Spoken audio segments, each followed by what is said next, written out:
ฉันបងនៅចងចាំមិនដែលភ្លេចពេលដែលភ្នែកយើងសុំលឹងគ្នាហើយបេះដូងចាប់តាមរំភើខ្ញុំនៅចាំរាល់ពេលដែលបងនិយាយទន់ភ្លន់ដូចខ្យល់បក់កាត់ចិត្តពេលបងកាន់ដៃខ្ញុំយ៉ាងកក់ក្តៅធ្វើឲ្យបេះដូងខ្ញុំញ័រមិនឈប់ស្នាមញញឹមមន្តស្រស់ជាងផ្កាធ្វើឲ្យពិភពលោកបងមានន័យមួយនាទីនៅក្បែរអូនមានតម្លៃជាងពេលវេលាទាំងអស់ពេលវេលាដូចឈប់ដំណើរ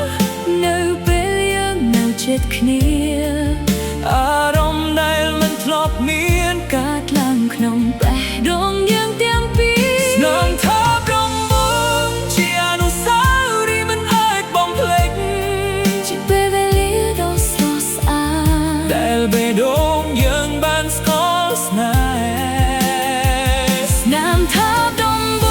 ងនៅតែរស់ក្នុងការចងចាំទោះពេលវេលាកន្លងយូរប៉ុណ្ណាក៏នៅតែមានតម្លៃក្នុងចិត្តយើង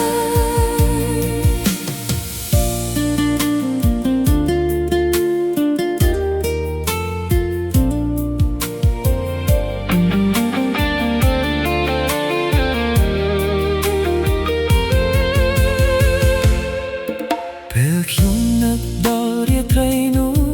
ស្នាមញញឹមនៅតែលេចឡើងអារម្មណ៍ផ្អែមល្ហែមនៃក្តីស្នេហានៅតែធ្វើឲ្យចិត្តរំភើបបើថ្ងៃណាយើងចាស់ទៅសូមគុំភ្លេចរាត្រីនោះរាត្រីដែលស្នេហាបានចាប់តាមពីស្នាមថាដំ